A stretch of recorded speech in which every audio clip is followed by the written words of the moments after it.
BJP ಸರ್ಕಾರದ ವಿರುದ್ಧ ಒಂದು ದೊಡ್ಡ ಹೋರಾಟಕ್ಕೆ ತಯಾರಿ ನಡೆದ ಕಾಣ್ತಾ ಇದೆ.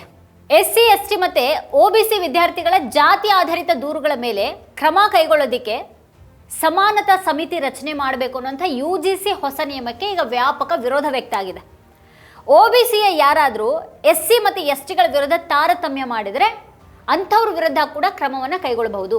ಹೀಗಿರುವಾಗ ಸಾಮಾನ್ಯ ವರ್ಗದವರು ಮಾತ್ರನೇ ಈ ನಿಯಮಗಳಿಗೆ ಯಾಕೆ ಹೆದರ್ತಾ ಇದ್ದಾರೆ ಅನ್ನುವಂಥ ಒಂದು ಪ್ರಶ್ನೆ ಮೂಡುತ್ತೆ. ಎಷ್ಟೆಲ್ಲ ಸಾವಿರ ಜಾತಿಗಳಿವೆ ಅಂತ ಹೇಳಾಗ್ತಾ ಇದ್ರು ಭಾರತೀಯ ಸಮಾಜವನ್ನು ಕೇವಲ 2 ಅಥವಾ 3 ಜಾತಿಗಳು ನಡೆಸ್ತಾ ಇವೆ.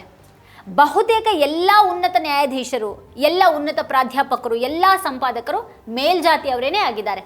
ಹೀಗಿರುವಾಗಲೂ ದಲಿತರು ಮತ್ತು ಹಿಂದುಳಿದವರ ರಕ್ಷಣೆಗೆ ಅಂತ ಒಂದು ನಿಯಮ ಬಂದ ತಕ್ಷಣವೇ ತಮಗೆ ಅನ್ಯಾಯ ಆಗ್ಬಿಡ್ತು ಅಂತ ಮೇಲ್ಜಾತಿಯವರು ಯಾಕೆ ಕೂಗಾಡ್ತೊಡಗ್ತಾರೆ? ಈಗ ಯುಜಿಸಿ ನಿಯಮದ ನೆಪದಲ್ಲಿ ಜಾತಿ ಯುದ್ಧ ಭುಗಿಲೆದ್ದಿರುವಾಗ ಅದರ ಉದ್ದೇಶವನ್ನೇ ಮರೆಸುವಂಥ ಗದ್ದಲ ಇದೆ. ಮತ್ತು ಈ ಗದ್ದಲ ಕೂಡ ಉದ್ದೇಶಪೂರ್ವಕವಾಗಿರೋ ಹಾಗೆ ಕಾಣಿಸ್ತಾ ಇದೆ. ಯಾಕಂದರೆ ಶೋಷಿತ ವರ್ಗಕ್ಕಾಗಿ ಕೆಲವು ಕ್ರಮಗಳನ್ನು ತೆಗೆದುಕೊಂಡ ಹಾಗೆ ಮೇಲ್ನೋಟಕ್ಕೆ ಇದು ಕಾಣ್ತಾ ಇರುವಾಗ ಬಿಜೆಪಿಯನ್ನು ಬೆಂಬಲಿಸುವಂಥ ವರ್ಗದಿಂದನೇ ಈಗ ವಿರೋಧ ಬರ್ತಾ ಇದೆ. ಇದ್ರ ವಿರುದ್ಧ ಅಭಿಯಾನ ನಡೆಸುವಂಥ ಮಾತನಾಡಲಾಗ್ತಾ ಇದೆ. ಅಸಭ್ಯ ಟೀಕೆಗಳನ್ನು ಕೂಡ ಮಾಡಲಾಗ್ತಾ ಇದೆ. ಈ ನಿಯಮಗಳನ್ನು ವಿರೋಧ ಮಾಡುವಂಥ ಸಾಮಾನ್ಯ ವರ್ಗದವರು ತಾವು ಕಿರುಕುಳಕ್ಕೊಳಗಾಗುವಂಥ ಆತಂಕವನ್ನು ವ್ಯಕ್ತಪಡಿಸ್ತಾರೆ. ಸುಳ್ಳು ದೂರುಗಳಿಗೆ ಶಿಕ್ಷೆ ನಿಬಂಧನೆಯನ್ನು ತೆಗೆದುಹಾಕಲಾಗಿರೋದು ಇಲ್ಲಿ ಪ್ರಶ್ನೆಗೆ ಎಡೆ ಮಾಡಿಕೊಟ್ಟಿದೆ. ಈಗ ಒಂದು ಕಡೆಗೆ ದಲಿತ ಬಹುಜನ ಜಾತಿಗಳು, ಒಬಿಸಿ ಸಮುದಾಯದ ವಿದ್ಯಾರ್ಥಿಗಳು, ಹಳ್ಳಿಗಳು ಮತ್ತು ಭಾರತದ ದೂರದ ಭಾಗಗಳಿಂದ ಬಂದವರು ಶೋಷಿತರು ಅಂತ ಪರಿಗಣಿತರಾಗಿದ್ದಾರೆ. ಬ್ರಾಹ್ಮಣರು, ಠಾಕೂರ್ಗಳು, ಬನಿಯಾಗಳು ಮತ್ತು ಇತರ ಮೇಲ್ಜಾತಿಗಳ ಪ್ರಾಬಲ್ಯ, ದಬ್ಬಾಳಿಕೆ ತಿಳಿದಿರುವಂಥ ವಿಷಯನೇ ಆಗಿದೆ. ತಾರತಮ್ಯವನ್ನು ತಪ್ಪಿಸೋದಕ್ಕೆ ರಚನೆಯಾಗುವಂಥ ಈ ಸಮಾನತಾ ಸಮಿತಿಯಲ್ಲಿ 10 ಸದಸ್ಯರು ಇರ್ತಾರೆ. ಅವರಲ್ಲಿ ಅರ್ಧದಷ್ಟು ಜನರು ಮೀಸಲು ವರ್ಗಗಳಿಂದ ಬಂದವರು. ಕಳೆದ 2-3 ವರ್ಷಗಳಲ್ಲಿ 98 ದಲಿತ, ಬಹುಜನ ಮತ್ತು ಆದಿವಾಸಿ ವಿದ್ಯಾರ್ಥಿಗಳು IIT ಅಂಥ ಸಂಸ್ಥೆಗಳಲ್ಲಿ ಆತ್ಮಹತ್ಯೆ ಮಾಡಿಕೊಂಡಿದ್ದಾರೆ. 2019ರಲ್ಲಿ ರೋಹಿತ್ ವೇಮುಲು ಮತ್ತು ಪಾಯಲ್ ತಡ್ವಿ ಜಾತಿ ಆಧಾರಿತ ತಾರತಮ್ಯದಿಂದಾಗಿಯೇ ತಮ್ಮ ಪ್ರಾಣವನ್ನು ಕಳ್ಕೊಂಡ್ರು. ಅವ್ರ ತಾಯಂದಿರಾದಂಥ ರಾಧಿಕಾ ವೇಮುಲು ಮತ್ತು ಅಬಾದ ಸಲೀಂ ತಡ್ವಿ ಸುಪ್ರೀಂ ಕೋರ್ಟ್ ಮೊರೆ ಹೋದರು ಮತ್ತು ಸುಪ್ರೀಂ ಕೋರ್ಟ್ ತನ್ನ ತೀರ್ಪನ್ನು ನೀಡಿತು. ವಿದ್ಯಾರ್ಥಿಗಳು ತಮ್ಮ ಜಾತಿಯ ಕಾರಣದಿಂದಾಗಿ ಅನುಭವಿಸಬೇಕಾದಂಥ ಭಾರಿ ಮಾನಸಿಕ ಹಿಂಸೆಯನ್ನು ಕಡೆಗಣಿಸೋದಕ್ಕೆ ಸಾಧ್ಯ ಇಲ್ಲ. ಆದರೆ ಈ ಜಾತಿ ಆಧಾರಿತ ತಾರತಮ್ಯ ಹೇಗೆ ನಡೀತಾ ಇದೆ ಅನ್ನೋದನ್ನು ಯಾರು ನಿರ್ಧಾರ ಮಾಡ್ತಾರೆ ಅನ್ನೋಂಥ ಒಂದು ಪ್ರಶ್ನೆಯನ್ನು ಕೂಡ ಈಗ ಕೇಳಲಾಗ್ತಾ ಇದೆ. ಹಾಗಾದರೆ ಮೋದಿ ಸರ್ಕಾರ ಹೊಸ ಯುಜಿಸಿ ನಿಯಮಗಳ ಮೂಲಕ ನಿಜವಾಗಿಯೂ ಏನನ್ನ ಬಯಸಿದೆ ಮತ್ತು ನಿಜವಾಗಿಯೂ ಕಳಕಳಿಗಿಂತ ಹೆಚ್ಚಿನ ರಾಜಕೀಯ ಒಂದು ಇಲ್ಲೇನಾದರೂ ನಡೀತಾ ಇದೆಯಾ?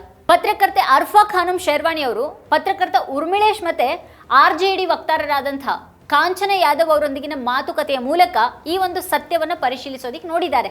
ಇದು ಮೇಲ್ಜಾತಿಯ ಜನರನ್ನ ಬಲೆಗೆ ಬೀಳಿಸೋದಿಕ್ಕೆ ತಯಾರಿ ಅನ್ನುವಂಥ ಆರೋಪಗಳಲ್ಲಿ ಅರ್ಥ ಇಲ್ಲ ಅಂತ ಕಾಂಚನ ಯಾದವ್ ಅವರು ಹೇಳ್ತಾರೆ. ಇಲ್ಲಿ ಒಬಿಸಿ ಜಾತಿಯ ಯಾರಾದರೂ ಎಸ್ಸಿ ಮತ್ತು ಎಸ್ಟಿಗಳ ವಿರುದ್ಧ ಸಂದರ್ಶನಗಳಲ್ಲಿ ಅಥವಾ ಕೆಲಸದಲ್ಲಿ ತಾರತಮ್ಯವನ್ನು ಮಾಡಿದ್ರೆ ಯುಜಿಸಿ ಅಡಿಯಲ್ಲಿನ ನಿಯಮಗಳ ಹಾಗೆ ಅವ್ರ ವಿರುದ್ಧ ಕೂಡ ಕ್ರಮವನ್ನು ಕೈಗೊಳ್ಳಬಹುದು.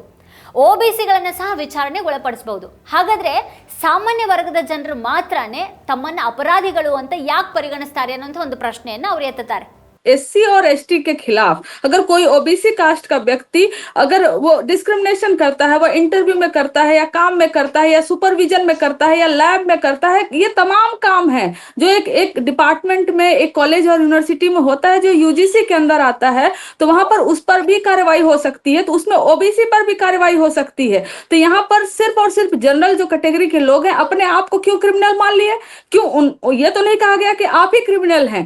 ಮಹಿಳೆಯರ ವಿಷಯ ಅಂತ ಬಂದ್ರೆ ಒಬಿಸಿ, ಎಸ್ಸಿ ಮತ್ತು ಎಸ್ಟಿ ಮಹಿಳೆಯರನ್ನ ಮಾತ್ರನೇ ಇದರಲ್ಲಿ ಸೇರಿಸಲಾಗುವುದು ಅಂತ ಹೇಳಲಾಗಿಲ್ಲ. ಸಾಮಾನ್ಯ ವರ್ಗದ ಮಹಿಳೆಯರನ್ನು ಕೂಡ ಸೇರಿಸಬಹುದು ಅಂತ ಕೂಡ ಹೇಳಲಾಗಿಲ್ಲ. ಅಂಗವಿಕಲರ ವಿಷಯಕ್ಕೆ ಅಂತ ಬಂದಾಗ ಅಂಗವಿಕಲರು ಕೂಡ ಸಾಮಾನ್ಯ ವರ್ಗದ ಅಡಿಯಲ್ಲಿ ಬರಬಹುದು. ಆದ್ರಿಂದ ಈ ಗೊಂದಲ ಸರಿಯಲ್ಲ ಅಂತ ಅವ್ರು ಹೇಳ್ತಾರೆ. और जो महिलाओं की बात हुई है तो महिलाओं में भी यह नहीं कहा गया कि इसमें सिर्फ ओबीसी, एससी, एसटी की महिलाएं होंगी. इसमें यह भी तो नहीं कहा गया है कि इसमें तो जनरल की भी महिलाएं हो सकती हैं. जब दिव्यांग की बात हुई है, दिव्यांग जनरल कैटेगरी से भी आ सकते हैं. तो आप पूरे मुद्दे को वो लोग बिना समझे हुए कि हमें फंसाया जा रहा है, हमें हमारे ऊपर मिसयूज होगा, आपके ऊपर क्यों मिसयूज होगा? ಹಾಗೇನೆ ಸುಳ್ಳು ದೂರನ್ನ ನೀಡಬಹುದು ಅನ್ನುವಂಥ ಒಂದು ಆತಂಕ ಕೂಡ ಬೇಕಾಗಿಲ್ಲ. ಯಾಕಂತಂದ್ರೆ ಕಾನೂನು ಸುವ್ಯವಸ್ಥೆ ಅಂತ ಎಲ್ಲವನ್ನ ನಿಭಾಯಿಸ್ತಾರೆ ಅನ್ನೋದಾದ್ರೆ ಇಲ್ಲಿ ಮಾತ್ರನೇ ಸುಳ್ಳು ದೂರಿನ ಬಗ್ಗೆ ಯಾಕೆ ಆತಂಕ? ಅಲ್ಲದೆ ಸಮಿತಿ ರಚನೆ ಮಾಡೋದೇನೆ ದೂರು ಪರಿಶೀಲನೆಗೆ.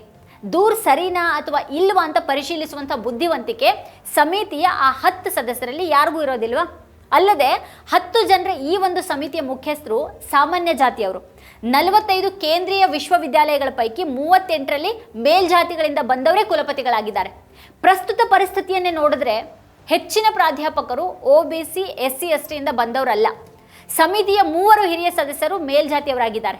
ಒಬ್ಬ ಮಹಿಳೆ, ಒಬ್ಬರು OBC, ಒಬ್ಬರು SC ಮತ್ತೆ ಒಬ್ಬರು ST ಅವರನ್ನ ಕಡ್ಡಾಯ ಮಾಡಿಸಲಾಗಿದೆ. ಅಲ್ಪಸಂಖ್ಯಾತರನ್ನ ಇದರಲ್ಲಿ ಯಾಕೆ ಸೇರಿಸಲಾಗಿಲ್ಲ ಅನ್ನುವಂಥ ಪ್ರಶ್ನೆ ಕೂಡ ಇದೆ. ಅಲ್ಪಸಂಖ್ಯಾತರನ್ನ ಯಾಕೆ ಸೇರಿಸಲಾಗಿಲ್ಲ, ಅವರ ವಿರುದ್ಧದ ದೌರ್ಜನ್ಯಗಳನ್ನು ಯಾಕೆ ಸೇರಿಸಲಾಗಿಲ್ಲ ಅನ್ನುವಂಥ ಒಂದು ಪ್ರಶ್ನೆಯನ್ನ ಕಾಂಚನ ಯಾದವ್ ಅವರು ಎತ್ತಿದ್ದಾರೆ. 10 लोगों की कमेटी में क्या किसी के पास भी इतना दिमाग नहीं होगा कि ये वेरीफाई कर सके कि जो शिकायत आई हुई है वो शिकायत वाजिब है या नहीं? वो शिकायत उस पर कार्रवाई ऐसे नहीं कि शिकायत आई और पनिश कर दिए, उस पर 10 लोगों की कमेटी में कौन है? और जो 45 सेंट्रल यूनिवर्सिटीज है, 45 सेंट्रल यूनिवर्सिटीज में 38 ऐसे सेंट्रल यूनिवर्सिटीज हैं जहां पर वाइस चांसलर जो है वो अपर कास्ट से आते हैं, जनरल कैटेगरी से आते हैं.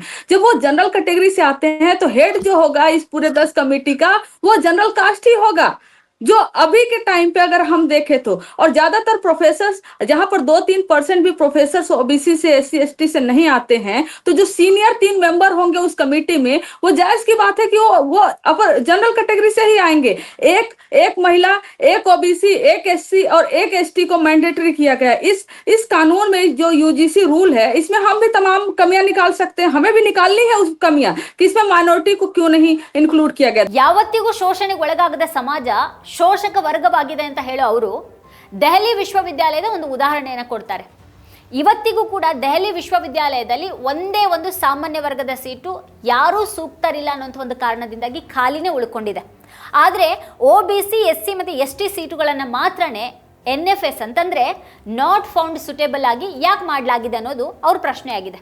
जानते हैं कि आज भी दिल्ली यूनिवर्सिटी में एक भी जो जनरल सीट होता है वो NFS नहीं होता है, नॉन फाउंड सुटेबल नहीं होता. क्यों ऐसा होता है कि OBC seat, SC seat, ST seat ही NFS कर दी जाती है? तो जब सामने दिख रहा है डिस्क्रिमिनेशन, हम हजारों साल की बात कर रहे हैं जिसके आधार पर सोचना चाहिए या सेल्फ रियलाइज करना चाहिए, उस समाज को नहीं रियलाइज कर रहा है, बल्कि अपने आप से ही वो कह रहा है कि हमें विलन बना दिया. आपको नहीं विलन बनाया गया है.